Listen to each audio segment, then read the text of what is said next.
ఇవాళ ఒక మంచి వీడియోతో మీ ముందుకు వచ్చేసాను. అది నా ఆల్ టైమ్ ఫేవరెట్ రెసిపీ అన్నమాట. అది గోంగూర చికెన్.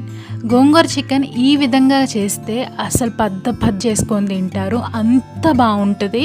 ట్రస్ట్ మీ, మీకు అందరికీ డెఫినెట్గా నచ్చుద్ది ఈ రెసిపీ అయితే. ఎందుకంటే నేను అంత పర్ఫెక్ట్గా ఈ వీడియోలో మీకు ఎలా చేసుకోవాలో చెప్తాను. ఇంకా మన ఛానల్ని ఎవరైనా కొత్తగా చూస్తున్నట్టయితే ప్లీజ్ సబ్స్క్రైబ్ చేసుకోండి. సబ్స్క్రైబ్ చేసుకున్న వెంటనే పక్కన వచ్చిన బెల్ ఐకాన్ కూడా యాక్టివేట్ చేసుకోండి.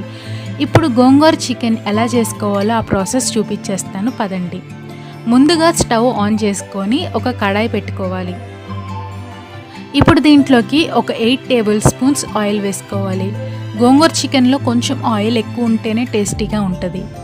ఇప్పుడు ఒక 2 మీడియం సైజు ఉన్న ఆనియన్స్, ఒక 3 పచ్చిమిరపకాయల్ని కట్ చేసుకున్నది ఈ విధంగా పెట్టుకోవాలి. ఆయిల్ హీట్ ఎక్కాక ఆనియన్స్, పచ్చిమిరపకాయలు వేసుకొని ఈ ఆనియన్స్ మగ్గే వరకు బాగా మిక్స్ చేసుకుంటూ ఫ్రై చేసుకోవాలి. ఆనియన్స్ మగ్గిపోయాక దీంట్లోకి ఒక బిగ్ టేబుల్ స్పూన్ అల్లం వెల్లుల్లిపాయ పేస్ట్ వేసుకోవాలి. ఈ అల్లం వెల్లుల్లిపాయ పేస్ట్ నుండి పచ్చి వాసన పోయే వరకు బాగా మిక్స్ చేసుకుంటూ ఫ్రై చేసుకోవాలి. అలా అని చెప్పి అల్లం వెల్లుల్లి పేస్ట్ బాగా ఫ్రై చేసేయద్దండి, అప్పుడు కొంచెం కర్రీ అనేది చేదొస్తుంది. సో ఆ పచ్చి వాసన పోయే వరకే బాగా మిక్స్ చేసుకుంటూ ఫ్రై చేసుకోండి. అల్లం వెల్లుల్లిపాయ పేస్ట్ పచ్చి వాసన పోవడానికి ఒక 2 మినిట్స్ టైం పట్టిద్దండి. ఆ 2 మినిట్స్ వరకు ఆ అల్లం వెల్లుల్లి పేస్ట్ అడుగంటకుండా బాగా మిక్స్ చేసుకుంటూనే ఫ్రై చేసుకోండి. ఇక్కడ నేను ఒక 1/2 కేజీ చికెన్ తీసుకున్నాను. చికెన్ని బాగా శుభ్రంగా వాష్ చేసుకొని రెడీగా పెట్టేసుకున్నాను. అల్లం వెల్లుల్లిపాయ పేస్ట్ పచ్చి వాసన పోయాక ఈ చికెన్ని అల్లం వెల్లుల్లిపాయ పేస్ట్లోకి వేసుకోవాలి.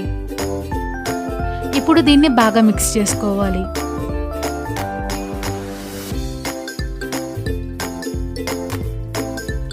ఇలా బాగా మిక్స్ చేసుకున్న తర్వాత దీనిపైన మూత పెట్టేసుకొని ఆ నీళ్ళు వచ్చే వరకు ఒక 5 మినిట్స్ పాటు కుక్ చేసుకోవాలి. ఒక 5 మినిట్స్ తర్వాత మూత ఓపెన్ చేసి చూస్తే అప్పుడే చికెన్లో నుండి వాటర్ అనేది రిలీజ్ అవ్వడం స్టార్ట్ అవుతుంది. అలా రిలీజ్ అవ్వడం స్టార్ట్ అయ్యాక మాత్రమే ఇప్పుడు దీంట్లోకి ఒక 1/2 టేబుల్ స్పూన్ పసుపు వేసుకోవాలండి. ఇప్పుడు దీంట్లోకి ఒక 3 టేబుల్ స్పూన్స్ కారం వేసుకుంటున్నానండి. గోంగూర చికెన్లో కొంచెం కారం ఎక్కువే పడుతుంది, మీరు మీ టేస్ట్కి తగినట్టుగా వేసుకోండి. ఒక టేబుల్ స్పూన్ కల్లుప్పు వేసుకుంటున్నాను. ఈ ప్లేస్లో మీరు నార్మల్ సాల్ట్ అని వేసుకోండి. ఇప్పుడు దీన్ని బాగా మిక్స్ చేసుకొని ఒక 2 మినిట్స్ పాటు ఈ ఉప్పు కారాలు ఆ ముక్కకి పట్టేటట్టు ఫ్రై చేసుకోవాలి. అప్పుడే కర్రీ అనేది నీసు వాసన రాకుండా ఉంటుంది. ఇప్పుడే దీంట్లోకి ఒక 2 మీడియం సైజు ఉన్న టమాటోస్ని కట్ చేసుకున్నవి యాడ్ చేసుకోండి. మనం గోంగూర చికెన్ చేస్తున్నాం కదా, గోంగూర అనేది పులుపు ఉంటుంది, టమాటోస్ ఎందుకు వేసారని చాలామందికి డౌట్ రావచ్చు. కానీ ఒక్కసారి కనుక కర్రీలో ఇలా టమాటో గోంగూర 2 కలిపి వేయండి, టేస్ట్ అనేది చాలా అంటే చాలా బాగుంటుంది.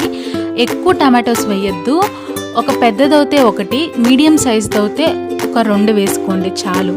ఇప్పుడు మూత పెట్టేసుకొని ఆ టమాటోస్ అనేది సాఫ్ట్గా కుక్ అయ్యే వరకు కుక్ చేసుకోవాలి. ఆయిల్ సపరేట్ అయ్యాక మాత్రమే వాటర్ పోసుకోండి. ఆ వాటర్ కూడా ఎక్కువ పోయొద్దు, ఆ చికెన్ అనేది మునిగి అది ఉడికే వరకు పోసుకుంటే సరిపోద్ది. ఇప్పుడు దీన్ని బాగా మిక్స్ చేసుకోవాలి. ఇలా బాగా మిక్స్ చేసుకున్న తర్వాత మూత పెట్టేసుకొని మీడియం ఫ్లేమ్లో ఒక 15 మినిట్స్ పాటు కుక్ చేయండి. ఇక్కడ నేను ఒక 2 కట్టలు గోంగూర తీసుకున్నానండి, పుల్లటి గోంగూర తీసుకున్నాను. మీరు ఒకవేళ తెల్ల గోంగూర తీసుకుంటే ఒక 4 కట్టలు తీసుకోవచ్చు. నేను పుల్ల గోంగూర తీసుకున్నాను కాబట్టి ఒక 2 కట్టలే తీసుకున్నాను. చికెన్ అనేది కంప్లీట్గా ఉడికిపోవాలండి. ఒక 80 to 90% చికెన్ ఉడికాక మాత్రమే మనం గోంగూర వేసుకోవాలి. ముందే గోంగూర వేస్తే చికెన్ అనేది అస్సలు ఉడకదు. సో మనం చికెన్ కర్రీ అనేది అంటే చికెన్ అనేది కంప్లీట్గా అంటే 80 to 90% కుక్ అయిపోయింది, ఇంకొక 10 మినిట్స్ 15 మినిట్స్లో కర్రీ అయిపోద్ది అని అనుకున్న వెంటనే అప్పుడు గోంగూర వేయండి. అప్పుడు గోంగూర వేయడం మూలంగా ఆ గోంగూరతో పాటు చికెన్ అనేది కుక్ అవుతుంది. చాలామంది గోంగూర చికెన్ అన్న వెంటనే గోంగూర విడిగా చికెన్ విడిగా వండుతారు, తర్వాత మిక్స్ చేస్తారు. కానీ అలా కాకుండా ఇలా చేయండి, చాలా బాగుంటుంది.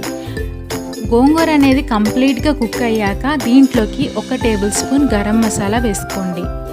ఇప్పుడు మూత పెట్టేసుకొని ఇంకొక 5 మినిట్స్ పాటు కుక్ చేసుకోవడమే.